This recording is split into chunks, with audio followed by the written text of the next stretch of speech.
Pak Menkes, rekan-rekan media sekalian, tadi pesan Pak Presiden sangat jelas sekali untuk sangat berhati-hati ya. Jadi kami Badan POM juga dalam menguji, sampling dan menguji obat-obatan ini akan sangat berhati-hati sekali.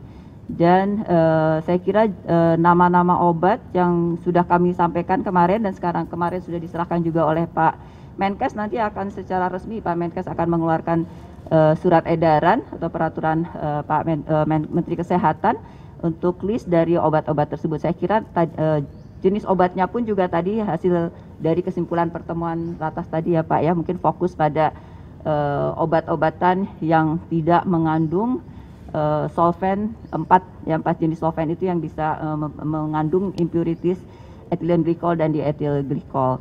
Kemudian yang penting juga dalam proses ini kami sudah mendapatkan 2 industri farmasi yang akan kami tindak lanjuti menjadi pidana ya. Jadi kedeputian 4 yaitu Kedeputian Bidang Penindakan dari Badan POM sudah kami tugaskan untuk masuk ke industri farmasi tersebut, bekerja sama dengan kepolisian dalam hal ini dan akan segera melakukan penyidikan untuk menuju pada pidana ya, perkara pidana dalam hal ini, sehingga untuk dua industri farmasi. Mungkin saya tidak menyebutkan sekarang karena prosesnya masih berlangsung dan akan segera nanti tentu kami komunikasikan pada masyarakat ya.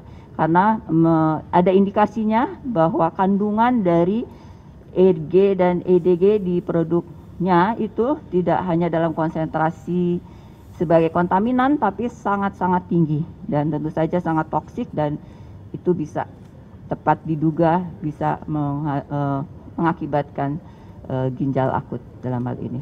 Kami sudah melakukan pengawasan sesuai dengan ketentuan yang ada secara internasional, dan kalau di Indonesia itu namanya Farmakope Indonesia, yaitu tata cara pembuatan obat ya untuk obat apapun juga ya.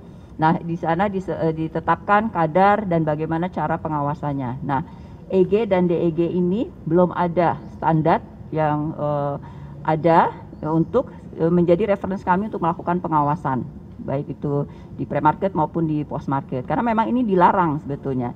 Jadi sejak di awal di bahan baku itu dilarang.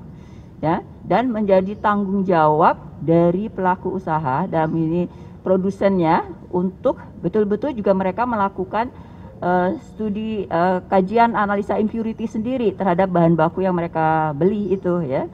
Nah, itu tanggung jawab mereka untuk melakukan pengujian, dan saya kira dengan adanya perubahan tersebut ada kadar yang berubah ya.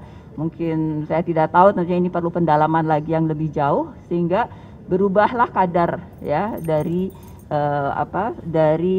impurity tersebut, dan mungkin saja nanti muncul kembali karena disampaikan bahwa proses terbentuknya EG-DEG ini juga bisa terus berjalan pada saat proses produksi ya, dari awal setelah bahan baku kemudian dalam proses kinetik sintesa dari kimianya gitu ya.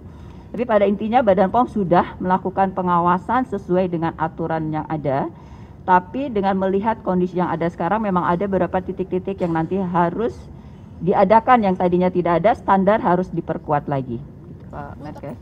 Untuk juga mengingatkan masyarakat untuk berhati-hati, satu membeli obat ya, karena dari ada 4 jenis obat, ada 3 jenis obat ya, dari 5 yang tidak memenuhi syarat tersebut itu banyak dijual di online ya. Sehingga kami sudah melakukan kerjasama dengan Menkominfo ya untuk ada sekitar 1.400 tautan ya yang akan segera kami lakukan tindak lanjut sebagai bagian dari cyber patrolnya dari Badan Pengawas Obat dan Makanan. Dan kemudian juga tadi merefer pada Pak Menkes, menjadi penting juga bahwa hati-hati untuk mengkonsumsi obat ya. Kita tidak pernah tahu ada impurities apa ada di dalamnya, tidak sesuai dengan aturan yang ada. Tapi yang penting juga adalah selalu mencatat ya obat yang dikonsumsi, apakah itu swamedika di rumah ataupun nanti setelah ada di fasilitas pelayanan kesehatan, untuk selalu mencatat ya, sehingga nanti apabila ada kejadian seperti yang kita hadapi sekarang ini, dengan mudah juga nanti Badan POM bisa membantu untuk menelusur dalam hal ini. Ya, Badan POM kan juga mempunyai sampling rutin ya, perencanaan pre-market itu pada saat setiap brand atau jenis obat itu ingin didaftarkan mendapatkan izin edar, itu namanya pre-market.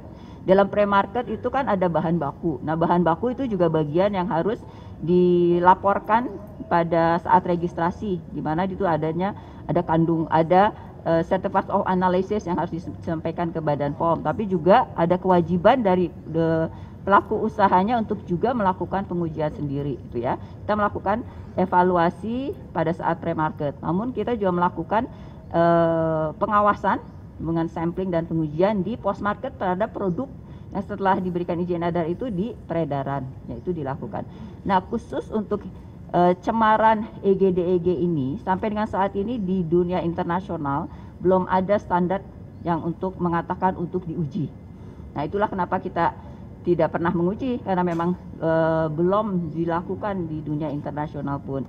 Inilah standar yang harus kita kembangkan sekarang sehingga juga ada menjadi bagian dari sampling rutin dari pengawas obat dan makanan, Badan Pengawas Obat dan Makanan.